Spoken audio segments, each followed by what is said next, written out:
dear students, welcome back for the next lecture. कैसा लग रहा है आपको ये वीडियो? अगर आपको अच्छा लग रहा है, ये सारी स्टडीज आपको अच्छी लग रही हैं, समझ में आ रही है, तो प्लीज आप इसे लाइक करो, सब्सक्राइब करो और जितना ज्यादा से ज्यादा हो सके शेयर करो, है ना। जैसा कि हम लोगों ने लास्ट लेक्चर में देखा था कि सेल में बेसिकली क्या क्या कंपोजिशंस होते हैं, क्या कंटेंट्स होते हैं, और एक फ्लो डायग्राम के बेसिस पे हमने उसकी स्टडी करने की कोशिश की थी, जिसमें हमने from the boundary cell wall से लेकर के इंक्लूडिंग द प्रोटोप्लास्ट ये सारी चीजें हमने डिस्कस किया था। Before continuing the next lecture, मैं एक बार फिर से आपको पुराने लेक्चर्स जो पहले हमने जो डिस्कस कर रखा है, जो अपलोड हो चुका है, मैं उसको एक बार फिर से डिस्कस कर देता हूँ। In short, in very brief, जो इम्पोर्टेंट टर्म्स थे वहां पे जो हमने यूज किए थे वो मैं आपको एक बार फिर से बता देता हूँ। हमने लास्ट लेक्चर में एक सेल के कंटेंट के बारे में जानने की कोशिश की थी। कंटेंट ऑफ यूकैरियोटिक सेल, जो यूकैरियोटिक सेल है उसमें क्या कंटेंट्स हैं, उनके क्या कंपोजिशन है, वो कैसा है अंदर से बाहर की तरफ या बाहर से अंदर की तरफ, ये हमने देखने की कोशिश की थी। तो हमने एक फ्लो डायग्राम बनाया था, बट आज मैं एक फ्लो डायग्राम ना बना करके मैं एक बस फिगर की हेल्प से मैं कोशिश करूंगा कि आपको वो तुरंत विद इन मिनट्स में आपको डिस्कस कर दूं। जैसे मान लीजिए कि ये एक यूकैरियोटिक सेल है, ये जो हमने फिगर बनाया है ये एक यूकैरियोटिक सेल है, और ये जो यूकैरियोटिक सेल है इसकी जो आउटर मोस्ट बाउंड्री है इसे हम सेल वॉल कहते हैं, इसे हम सेल वॉल कहते हैं। और यूकैरियोटिक सेल मींस, मैं फिर से बता देता हूं, मैं किसी एक स्पेसिफिक प्लांट सेल या एनिमल सेल के बारे में डिस्कस नहीं कर रहा हूं, मैं एक यूकैरियोटिक सेल मतलब एक कॉमन प्लांट और एनिमल सेल के बारे में मैं डिस्कस कर रहा हूं, है ना।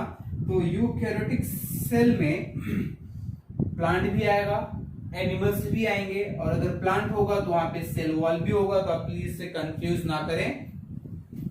सेल वॉल के अंदर यहाँ पे सेल मेम्ब्रेन भी है, या फिर इसी को प्लाज्मा मेम्ब्रेन भी कहते हैं, it can be also called as plasma membrane. और न्यूक्लियस इसके अंदर प्रेजेंट है, और इस न्यूक्लियस के साथ साथ, लेकिन तो थोड़ा मैं न्यूक्लियस थोड़ा ऊपर की तरफ बनाता हूं क्योंकि और भी चीजें मुझे यहाँ पे रिप्रेजेंट करनी होंगी। ये मान लीजिए मैंने न्यूक्लियस बना दिया है, और इस न्यूक्लियस के बाद इधर यहाँ पे इसके साथ अटैच्ड ये जो स्ट्रक्चर प्रेजेंट होगा, ये स्ट्रक्चर बोला जाएगा एंडोप्लाज्मिक रेटिकुलम। ये जो स्ट्रक्चर मैंने बताया है रेड कलर से, इसे कहा जाएगा एंडोप्लाज्मिक रेटिकुलम, क्योंकि वो न्यूक्लियस के मेम्ब्रेन के साथ अटैच्ड होता है। इसके बाद यहाँ पे गोल्गी कॉम्प्लेक्स आएगा, ये जो है गोल्गी कॉम्प्लेक्स बोलिए या गोल्गी बॉडीज कह सकते हैं हम लोग, it can be also called as Golgi bodies. फिर लाइसोसोम्स होंगे, फूड वैक्यूल्स होंगे, कहीं माइटोकॉन्ड्रिया होगा। मान लीजिए यहाँ पे ये माइटोकॉन्ड्रिया है, मान लीजिए इधर कहीं क्लोरोप्लास्ट है। मैं फिर से कहता हूं, मैं किसी एक प्लांट या एनिमल सेल के बारे में बात नहीं कर रहा हूं, मैं एक यूकैरियोटिक सेल के बारे में बात कर रहा हूं। और जब यूकैरियोटिक सेल के बारे में बात होगी तो वहां पे हम माइटोकॉन्ड्रिया को भी देखेंगे, वहां पे हम क्लोरोप्लास्ट को भी देखेंगे। लेकिन अगर सिर्फ और सिर्फ प्लांट सेल के बारे में बात होगी तो हम सिर्फ क्लोरोप्लास्ट के बारे में बात करेंगे, और बाकी जो रिलेटेड ऑर्गेनेल्स होंगे उनके बारे में बात करेंगे। और जब हम एनिमल सेल का एक इंडिविजुअली जब एनिमल सेल को हम डिस्कस करेंगे तो उस एनिमल सेल में हम क्लोरोप्लास्ट के बारे में चर्चा नहीं करेंगे, क्योंकि इन case of animal cells chloroplast is not present, it is absent in case of animal cells. तो ये मान लीजिए यहाँ पे माइटोकॉन्ड्रिया है, इट इज माइटोकॉन्ड्रिया, और ये जो है ये क्लोरोप्लास्ट है। ये माइटोकॉन्ड्रिया हुआ, ये क्लोरोप्लास्ट हो गया। एक अंदर ब्लू कलर से मैं बता रहा हूं कि भाई ये लाइसोसोम है, ये एक या फूड वैक्यूल कह दीजिए इसे, इसे कह दीजिए कि भाई ये फूड वैक्यूल है। It is what? Food vacuole. और बाकी इधर साइटोप्लाज्म होगा, ये सारे पार्ट्स में साइटोप्लाज्म प्रेजेंट होंगे, है ना। राइबोसोम भी होता है। तो एक पार्ट में ये मान लीजिए ये जो पार्ट है इधर, ये जो मैं अभी बनाया हूं, इसको हम बोलेंगे smooth endoplasmic reticulum, sorry it is called as rough endoplasmic reticulum due to the presence of ribosome on their surface, and the other part is called as smooth endoplasmic reticulum due to the absence of ribosome on endoplasmic reticulum's surface.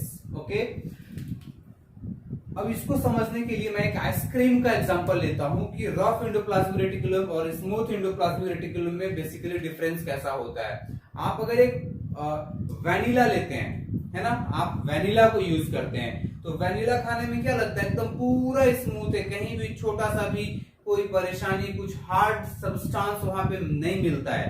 और वही अगर हम एक butter scotch लेते हैं या फिर choco chips वाले कोई भी आइसक्रीम अगर हम लेते हैं, तो वहां पे कुछ ना कुछ ग्रैनुलर पार्ट्स प्रेजेंट होते हैं, तो सॉलिड फ्रैक्शंस वहां प्रेजेंट होते हैं, जिसकी वजह से उसको थोड़ा रफ फील होता है खाने में। और जो वैनिला होता है वो पूरा स्मूथ होता है खाने में। ये जो वैनिला वाला जो पार्ट है ना, ये स्मूथ एंडोप्लाज्मिक रेटिकुलम है, और ये जो बटर स्कॉच या चोको चिप्स अपन खा रहे हैं ये रफ एंडोप्लाज्मिक रेटिकुलम है। मतलब इसको थोड़ा सा हम जूम करके बना लेते हैं, इसको हम थोड़ा जूम करके इसे हम बना लेते हैं।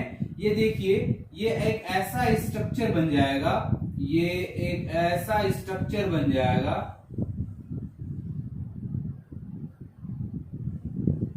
ठीक है। और इसके सरफेस पे यहां पे राइबोसोम्स प्रेजेंट हैं।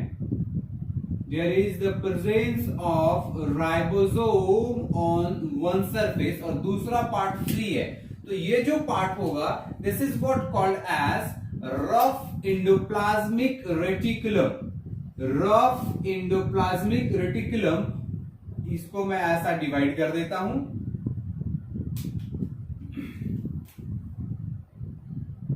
इसे थोड़ा डिवाइड कर देते हैं।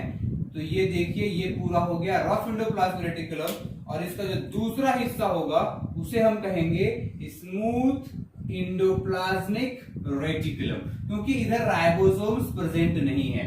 और ये जो एंडोप्लाज्मिक रेटिकुलम हमने बनाया है, इसका फंक्शन हम लिखते हैं, it functions in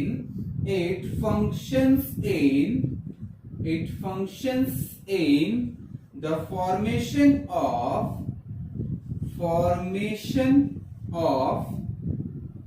proteins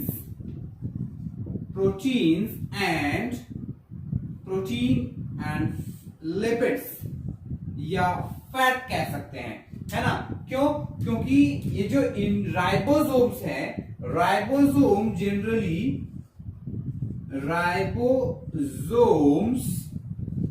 acts as machinery for the production of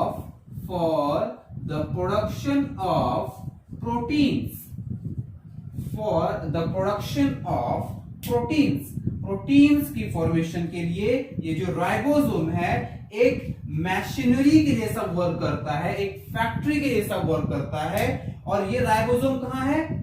इस पार्ट में है, जिसे हम रफ एंडोप्लाज्मिक रेटिकुलम कह रहे हैं। तो ये पार्ट प्रोटीन फॉर्म करेगा, दिस फॉर्म्स प्रोटीन, और दूसरे पार्ट में राइबोसोम नहीं है तो वो फैट्स एंड लिपिड्स फॉर्म करेंगे, ठीक है। तो in common we can say it as that endoplasmic reticulum functions in, here we have written function of endoplasmic reticulum,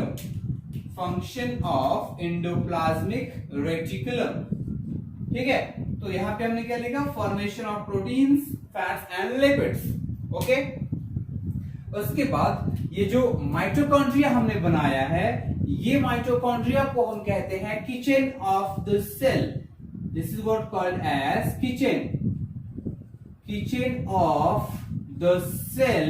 क्यों कहते हैं भाई? क्योंकि इट परफॉर्म्स रेस्पिरेशन, ये रेस्पिरेशन करता है, रेस्पिरेशन प्लस ये एटीपी प्रोड्यूस करता है, it produces ATP, adenosine triphosphate, जिसके बारे में हम पहले चर्चा कर चुके हैं कि जो एटीपी है, it is the currency of biological energy. The ATP is the currency of biological energy. तो ये माइटोकॉन्ड्रिया का काम हो गया। न्यूक्लियस के बारे में भी थोड़ा हम चर्चा कर लेते हैं कि भाई ये न्यूक्लियस एग्जैक्टली क्या करता है। It is the master organelle of the cell. It regulates each and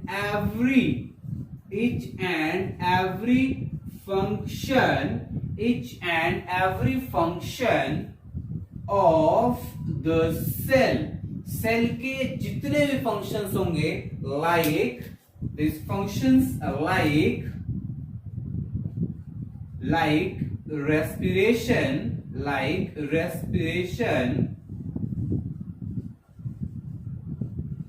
like metabolism,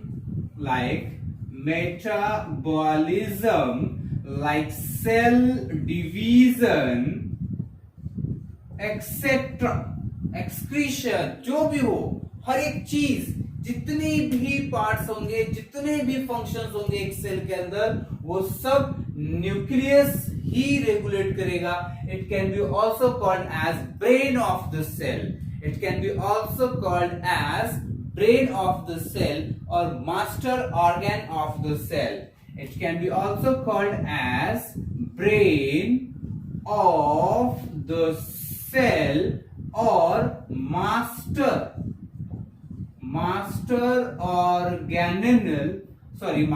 organelle of the cell। इसे हम क्या कह सकते हैं? It can called as brain of the cell और it can be called as master organelle of the cell.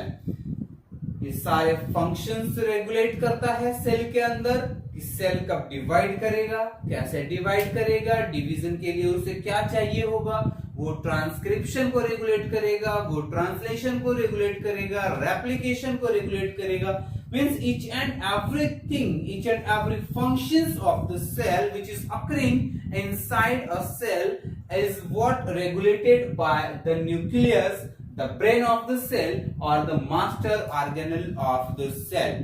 उसके बाद हम गोल्गी बॉडीज की बात करेंगे। तो ये जो गोल्गी बॉडीज है, that particular गोल्गी बॉडीज, ये गोल्गी बॉडीज जो है, ये पैकेजिंग ऑफ सेल में फंक्शन करता है, sorry packaging of proteins, functions in the packaging of proteins. Proteins को पैकेज करता है। यहाँ पे प्रोटीन फॉर्म होगा, ये इसके पास आएगा, तो ये जो प्रोटीन यहाँ पे फॉर्म होता है वो एक पॉलीमेरिक फॉर्म में होता है, एक लीनियर फॉर्म में होता है। मतलब मान लीजिए तो ये प्रोटीन ऐसा लीनियर फॉर्म में है, तो इसको ये पैक करके इतने छोटे में इसको ट्विस्ट करेगा। क्यों ट्विस्ट करेगा भाई?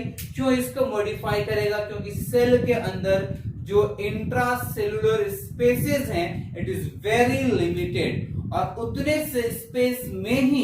उतने ही स्पेस में सेल को सारे स्टोरेज करने हैं, सारे रिजर्व मटेरियल्स को स्टोर करना है, सारे फंक्शंस उतने ही स्पेस में परफॉर्म करना है। So there must be the packaging of that linear polymeric form of protein.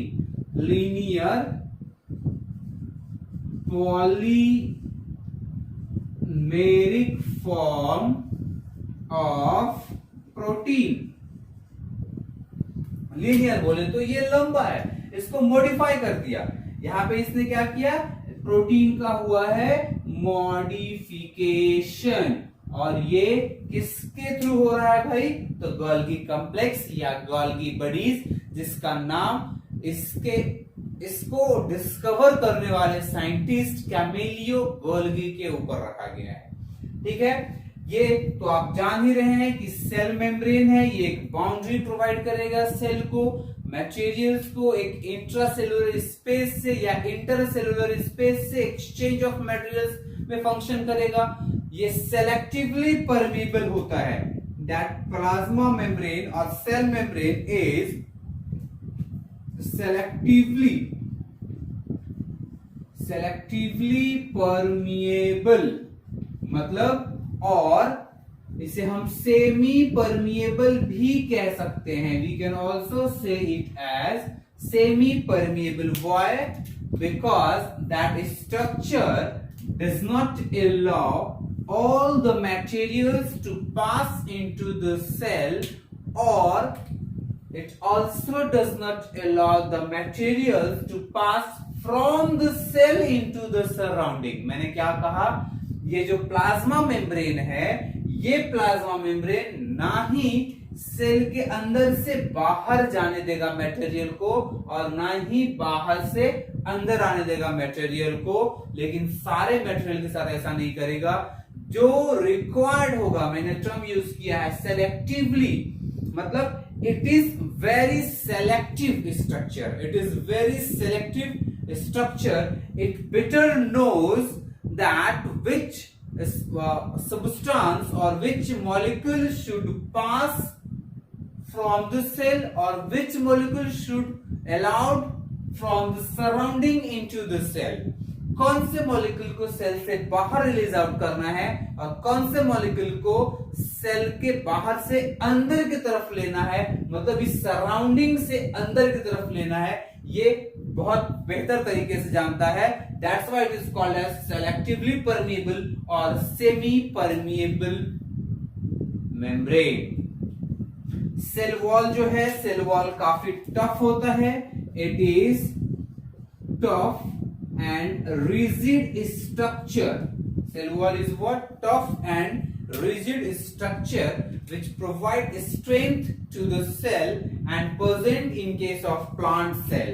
It present in case of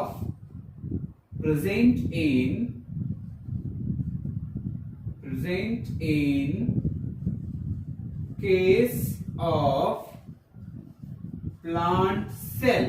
ये प्लांट सेल के पास ही प्रेजेंट होगा। It is not present in case of animal cell.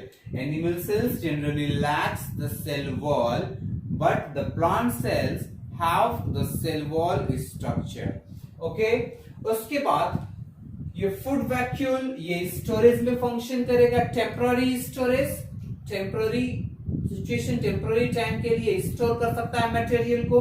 Plus दूसरी बात ये क्या करेगा, ये टेम्पररी स्टोर तो करेगा ही, और ट्रांसपोर्टेशन में भी फंक्शन करेगा। यहां से वहां अगर मूव करना है तो ये भी फूड वैक्यूल का काम होगा। दूसरा, हम एक और स्ट्रक्चर बना सकते हैं फूड वैक्यूल के जैसा ही। ये लीजिए, ये मैंने एक बना दिया। इसे हम कह सकते हैं, क्या कह सकते हैं भाई? हमने लास्ट क्लास में डिस्कस किया था लाइसोसोम के बारे में, तो we can say it as lysosome. इसे हम लाइसोसोम कह सकते हैं, जिसे सुसाइड बैग भी कहा जाता है। It is also called as suicide bag of the cell. ये इंटरनली अगर कुछ इश्यूज होते हैं तो उसको इनगल्फ कर लेता है और उसको बर्स्ट आउट, अपने एंजाइम्स को सेक्रेट करने के बाद वो खुद को बर्स्ट कर लेता है, ताकि बाकी के सेल्स वहां पे एक्टिव हो सके।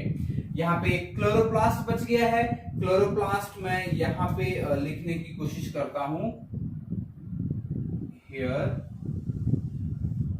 क्लोरोप्लास्ट में लिखता हूं यहाँ पे कि क्लोरोप्लास्ट क्या काम करता है। It performs photosynthesis,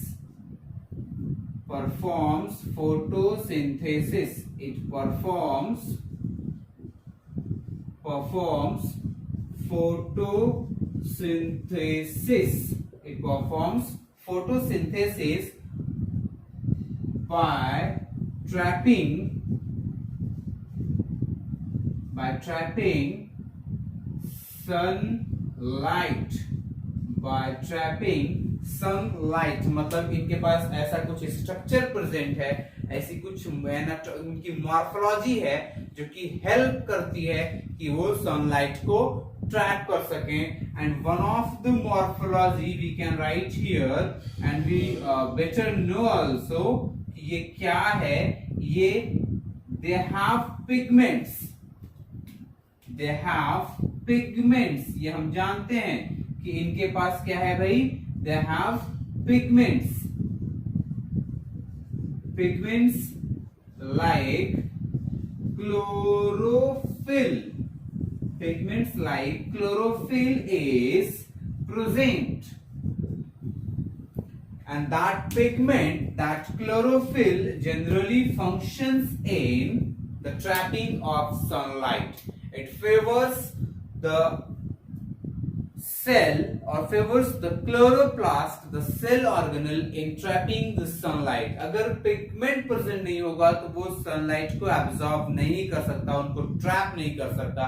as for example in case of humans, मैंने एनिमल और प्लांट सेल के डिफरेंस के टाइम पे मैंने बताया था, जब हम वहां पे डिस्कस कर रहे थे तो मैंने आपको बताया था कि chloroplast is generally absent in case of animal cells and present in case of plant cells.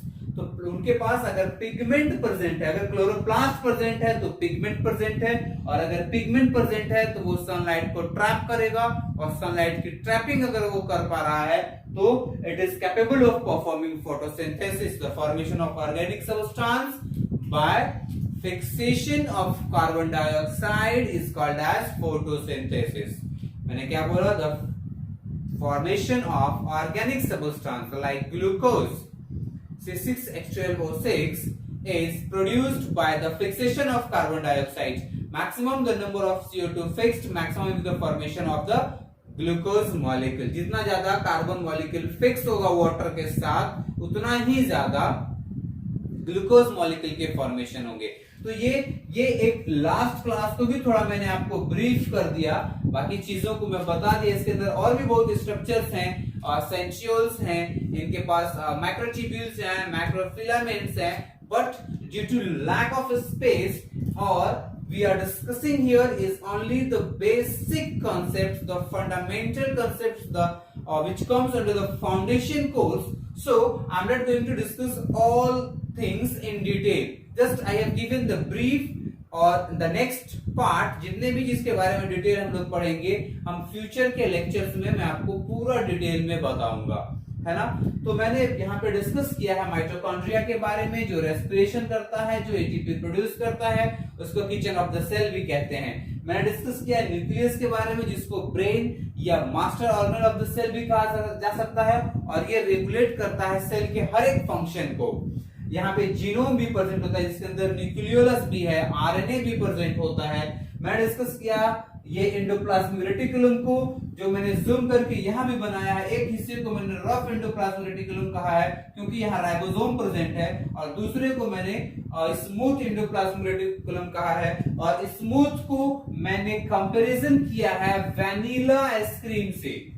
Vanilla ice cream, vanilla ice cream को अगर आप खाएंगे तो वो पूरा स्मूथ होता है, वैसा ही, क्योंकि उस पे कोई चोको चिप्स वगैरह कुछ भी प्रेजेंट नहीं है, इसलिए वो पूरा स्मूथ सरफेस होता है, जिसे हम वैनिला आइसक्रीम कह सकते हैं. और बाकी का जो पार्ट है वो रफ कहला रहा है, क्योंकि उसके सरफेस के ऊपर, इनकी सरफेस के ऊपर राइबोसोम्स प्रेजेंट. जो डॉटेड स्ट्रक्चर ब्लू कलर में मैंने दिया है वो राइबोसोम्स हैं. राइबोसोम का फंक्शन है प्रोटीन का फॉर्मेशन, वो एक फैक्ट्री, एक मशीनरी ऐसा वर्क करता है. और अगर रफ एंडोप्लाज्मिक रेटिकुलम में राइबोसोम प्रेजेंट है तो ये भी वही फंक्शन करेगा प्रोटीन के फॉर्मेशन में. और स्मूथ एंडोप्लाज्मिक रेटिकुलम के पास कोई भी राइबोसोम प्रेजेंट नहीं है, तो it does not function in the protein formation, but it function in the formation of lipids and fats.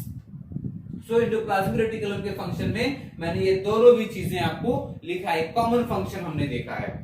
Plasma membrane या cell membrane is selectively permeable, और इसको सेमी परमिएबल कहते हैं क्योंकि ये कुछ सेलेक्टेड आइटम्स को ही सराउंडिंग से सेल के अंदर और सेल के अंदर से टुवर्ड्स सराउंडिंग पास करता है। It does not allow all the molecules to pass from the cell into the surrounding और from surrounding into the cell. It selects the material, किसे जाना है और किसे आना है। That's why it is selectively permeable or it can be also called as semi permeable। और next हमने गाल्गी बॉडीज के बारे में चर्चा किया है, जिसमें हमने फंक्शन लिखा है कि ये पैकेजिंग ऑफ प्रोटीन या जो लीनियर स्ट्रक्चर है उसको कॉम्प्लेक्स, ये modified protein short space available है inside the cell, limited space है, तो उसके हिसाब से ये पैकेजिंग बहुत जरूरी होती है।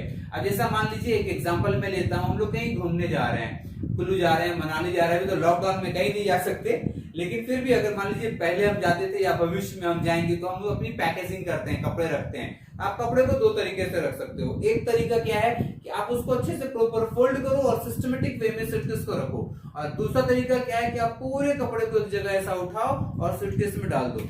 दोनों में डिफरेंस होगा। अगर आपने प्रॉपर पैकेज किया है, सिस्टमेटिक पैकेजिंग हुई है, तो वहां पे हो सकता है ज्यादा कपड़े आपके सूटकेस में आएंगे, और अगर आपने ऐसे ही उठा के रख दिया है तो वो सूटकेस बहुत जल्दी भर जाएगा, क्योंकि उसकी भी स्पेस लिमिटेड है। सेम एग्जांपल हम यहाँ भी अप्लाई कर सकते हैं। अगर लीनियर ही प्रोटीन रहा तो ये लीनियर ज्यादा स्पेस लेगा, और इसे अगर हम बार बार फोल्ड कर दिए तो वो इतने में भी आ जा सकता है। समझ गए? इसकी वजह से ये पैकेजिंग में फंक्शन करता है। ट्रांसपोर्ट के लिए लाइसोसोम भी sometime functions as lysome, but it also functions in the it also called as suicide bag. Food vacuoles भी फंक्शन करेंगे। सेल वॉल टफ रिजिड होता है, ये प्रोटेक्शन प्रोवाइड करते हैं सेल्स को। तो ये एक तरह से यूकैरियोटिक सेल के बारे में मैंने एक फंक्शन आपको बताया, उसके बारे में मैंने आपको डिस्कस किया है। बट इस लेक्चर में हम थोड़ा सा एक ब्रीफ और भी चीजें देखेंगे। टिश्यूज क्या होते हैं, तो हम लोग टिश्यू के बारे में पढ़ने की कोशिश करेंगे कि टिश्यूज क्या होते हैं। मैंने लास्ट लेक्चर में आपको बताया था कि ये जो सेल है, सेल फर्दर टिश्यूज फॉर्म करते हैं, और टिश्यूज फर्दर ऑर्गेन फॉर्म करते हैं, and so on. Finally organism के फॉर्मेशंस होते हैं। मैंने ये डिस्कस किया था आपसे। तो आज के इस लेक्चर में और इन नेक्स्ट लेक्चर ऑल्सो हम टिश्यूज के बारे में डिस्कस करने की कोशिश करेंगे कि टिश्यूज क्या होते हैं। मैंने आपको बताया था कि अगर सेल डिवीजन होगा तो सेल नंबर इंक्रीज करेगा, और सेल नंबर जब इंक्रीज करेगा तो उनकी एक सिस्टमेटिक अरेंजमेंट होगी। वो एक दूसरे के ऊपर सेल्स, जैसे मान लीजिए ये एक सेल फॉर्म हुआ, इसके ऊपर एक दूसरी लेयर बनेगी, इसके ऊपर एक और तीसरी लेयर बनेगी, और ऐसे ही ये एक दूसरे के ऊपर ऐसा एक स्ट्रक्चर फॉर्म होता जाएगा, है ना। ये स्ट्रक्चर बनता जाएगा, और ये जो स्ट्रक्चर बन रहा है यहाँ पे, मतलब क्या हो रहा है, इनकी लेयर बढ़ रही है, इनकी लेयर बढ़ रही है। अगर एक कॉमन शब्द में कहें, एकदम देहाती कॉन्सेप्ट अगर यूज करें, तो टिश्यू क्या है भाई, तो कुछ भी नहीं है, एक layer and layer of cells है। बहुत एक सेम काइंड ऑफ सेल्स एक लेयर फॉर्म करते जाते हैं, उसे हम टिश्यूज कहते हैं। वो एक जगह मिलते जाते हैं, उन्हें हम टिश्यूज कहते हैं। तो टिश्यूज क्या है? They are the group of cells. What we can say, tissues are the group of cell. ये टिश्यू क्या है? Tissues are the group of cell.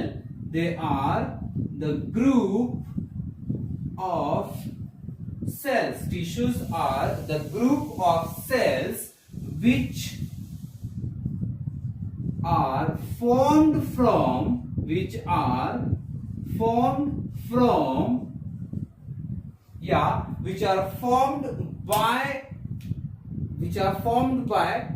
जमा हो रहा है चीजें। सेल्स जो है वो एक जगह जमा हो रहा है, एक लेयर बाय लेयर फॉर्म कर रहा है। तो हम क्या यूज कर सकते हैं यहाँ पे? मैंने आपको पहले ही बोला है कि डेफिनेशंस को रटना नहीं है, समझना है उसको। मैंने टिश्यूज को क्या बोला है? सबसे पहले मैंने टिश्यू को बोला है भाई कि ये ग्रुप ऑफ सेल है जो फॉर्म कर। पहले मैं ये डेफिनेशन कंटिन्यू कर दूं, उसके बाद फिर मैं दूसरा डेफिनेशन बनाऊंगा। Group, they are the group of cells which are formed from same kind, which are formed from same type लिख सकते हैं और सेम काइंड ऑफ सेल्स। एक डेफिनेशन, ये बहुत सिंपल डेफिनेशन हो गया, बच्चों वाला डेफिनेशन हो गया कि भाई ये एक चीज है। अब हम फिर से ये सोचते हैं कि जब सेल्स बन चुके थे, cells are capable of performing each and every functions, then why we need tissues. हमें टिश्यूज की रिक्वायरमेंट क्यों है? क्योंकि भाई टिश्यूज बनेंगे तो ऑर्गन्स बाद में फॉर्म होगा, और ऑर्गन्स जब बनेंगे तो एक ऑर्गन सिस्टम फॉर्म होगा, और फाइनली एक वेल डिफाइंड वैसे ऑर्गेनिज्म के फॉर्मेशन होंगे जिसके पास well developed organ system present होंगे, है ना। तो एक दूसरा डेफिनेशन भी हम देखने की कोशिश करते हैं कि भाई हम इसका और दूसरा डेफिनेशन क्या लिख सकते हैं। हम इनके बारे में क्या लिख सकते हैं ऐसा कि tissues can be defined as a group of cell. ये बहुत बच्चों वाली बात होती है, हम शुरू से पढ़ते आ रहे हैं। Photosynthesis it can be defined as a process, tissues it can be defined as a group of cells. तो इट कैन डिफाइंड एज, मैं नहीं लिखता हूं, मैं सीधे लिखता हूं, they are group of cells. Tissues क्या है? ग्रुप ऑफ सेल्स है। तो इस डेफिनेशन में मैं ये लिखूंगा ये कैसे बने, ये कैसे बने और इनके फंक्शंस क्या है, थोड़ा डिटेल में इसको लिखूंगा मैं। तो they are the group of cells which are formed by the aggregation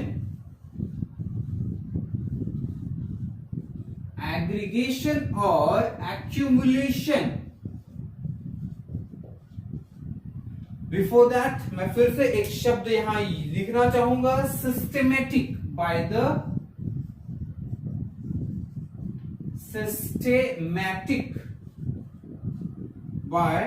systematic aggregation and accumulation of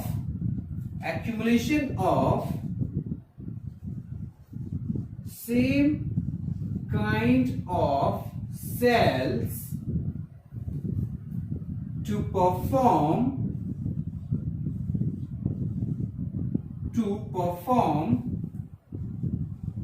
very unique function। सारे भी टिश्यूज जैसे हर एक डिफरेंट सेल एक डिफरेंट फंक्शन प्रोवाइड करता है, वैसे ही हर एक डिफरेंट टिश्यूज एक डिफरेंट फंक्शन भी प्रोवाइड करेगा। तो इनका फॉर्मेशन कैसे होगा भाई? ये एक्यूमुलेट करेंगे या एग्रीगेट करेंगे, और ये जो एक्यूमुलेशन और एग्रीगेशन होगा दैट मस्ट बी सिस्टमेटिक। कैसे भी हमने रख दिया तो उससे काम नहीं चलेगा, एक सिस्टमेटिक एक प्रॉपर अरेंजमेंट होना होगा। एक दूसरे से इनकी जो बाइंडिंग होगी, दो सेल्स के बीच में गैप होगा, वो सेम होना चाहिए। जैसे मान लीजिए मैं एक एग्जांपल लेता हूं, हमने क्या लिखा कि एग्रीगेशन और एक्यूमुलेशन। तो मैं एक सेल के ऊपर ऐसा एक स्ट्रक्चर बना दिया, तो क्या हम इसे टिश्यूज कह देंगे?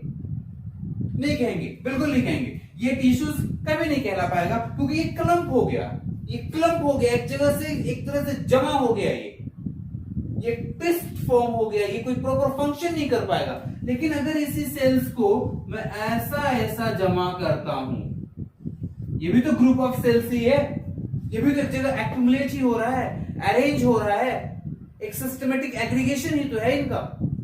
अगर ये ऐसा रहते हैं, या फिर मैं कहूं कि भाई नहीं ये इस तरह के मैं सेल्स बना रहा हूं और लेयर में बनाऊंगा इनके ऊपर, ठीक है भाई, ये भी टिश्यूज कहलाएंगे। लेकिन अगर इसी का मैं दूसरा एक स्ट्रक्चर बनाता हूं कि ये ऐसा है और इसके बीच में एक सेल्स के बीच में इतना गैप होगा, दूसरे सेल्स में इतना बड़ा गैप होगा, फिर यहां पे ऐसा, फिर ये ऐसा, फिर ये ऐसा, फिर ये ऐसा, फिर ऐसा, फिर ये ऐसा, तो ये टिश्यूज फॉर्म नहीं कर पाएगा। ये एक टिश्यू का स्ट्रक्चर नहीं हुआ, क्योंकि ये सिस्टमेटिक नहीं हुआ।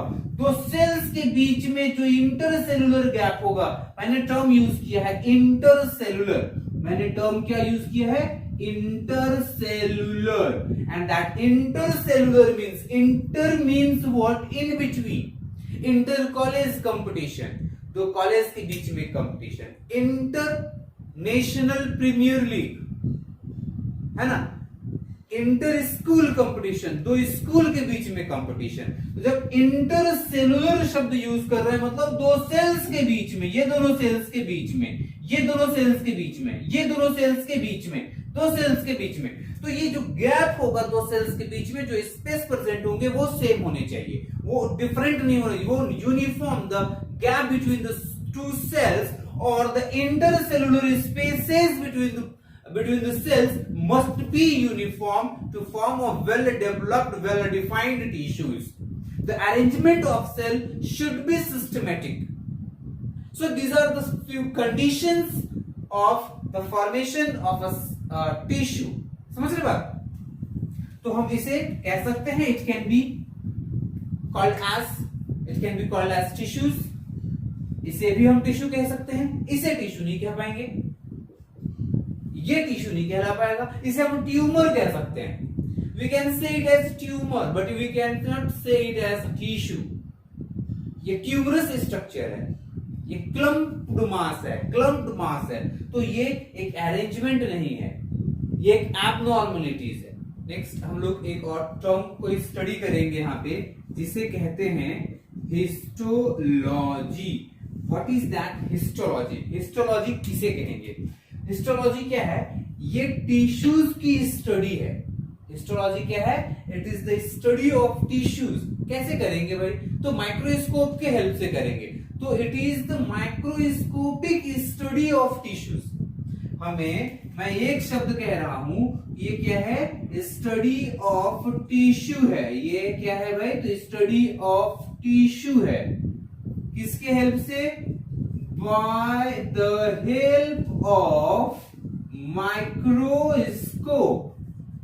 क्या देखेंगे हम लोग? एक डेफिनेशन बनाएंगे कैसे हम, वो समझाता हूं मैं आपको।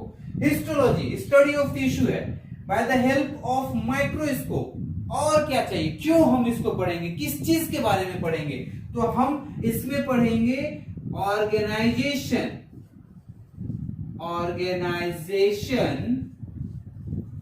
structure and function of a tissue। यही पढ़ेंगे ना हम लोग क्या पढ़ेंगे? इसकी ऑर्गेनाइजेशन पढ़ेंगे टिश्यूज की, उसका स्ट्रक्चर कैसा है और क्या फंक्शन कर रहा है, यही तो पढ़ेंगे। अब इसके बेसिस पे एक डेफिनेशन बनाएंगे हम लोग। it can be defined as microscopic study of किसका? स्टडी फॉर यूज करते हैं, study for organisation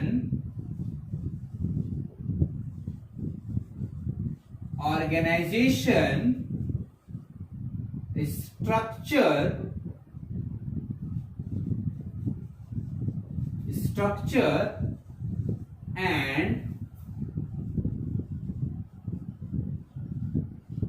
function of the tissues।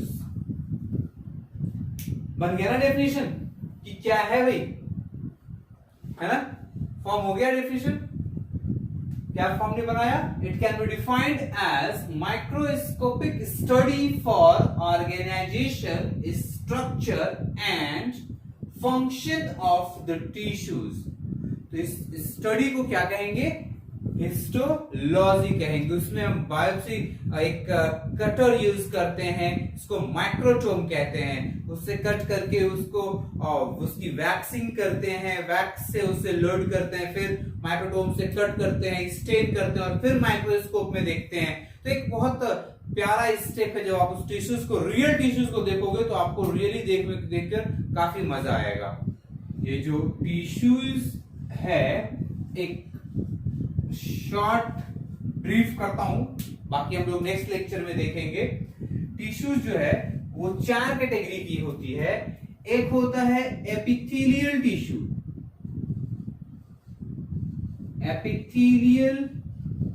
Tissue, दूसरा जो टिश्यू होगा is what called as muscular tissue. तीसरा जो टिश्यू होगा for second, third is connective tissues.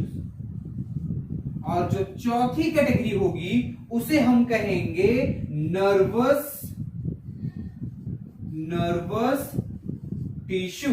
तो ये 4 कैटेगरी देखेंगे और ये सब में एक सब कैटेगरी भी देखेंगे, जैसे एपिथेलियल में सिलिएटेड देखेंगे, कॉलमनर देखेंगे, क्यूबॉइडल देखेंगे, इसकी बहुत सारी डिटेल देखेंगे, पूरा डिटेल में देखेंगे, क्योंकि this is one of the basic part आप 9th में पढ़े होंगे और ये आपको जब तक आप बायो पढ़ोगे तब तक ये आपके काम में आएगा। इसे समझना बहुत ज्यादा जरूरी है। मैं लगा कि इसमें थोड़ा डेप्थ देने की देने की कोशिश करूंगा। मैं हर एक संभव जो भी कॉन्सेप्ट्स अवेलेबल हो पाएंगे मैं आपको प्रोवाइड करूंगा इस वीडियो में, और इसको प्लीज आप मिस नहीं करना। मैं आपसे ये रिक्वेस्ट करूंगा कि ये जो चारों टिश्यूज मैं आपको बताऊंगा उसे आप प्लीज मिस नहीं करेंगे, क्योंकि that is very important till the last breath of your life with biology. Okay, thank you very much.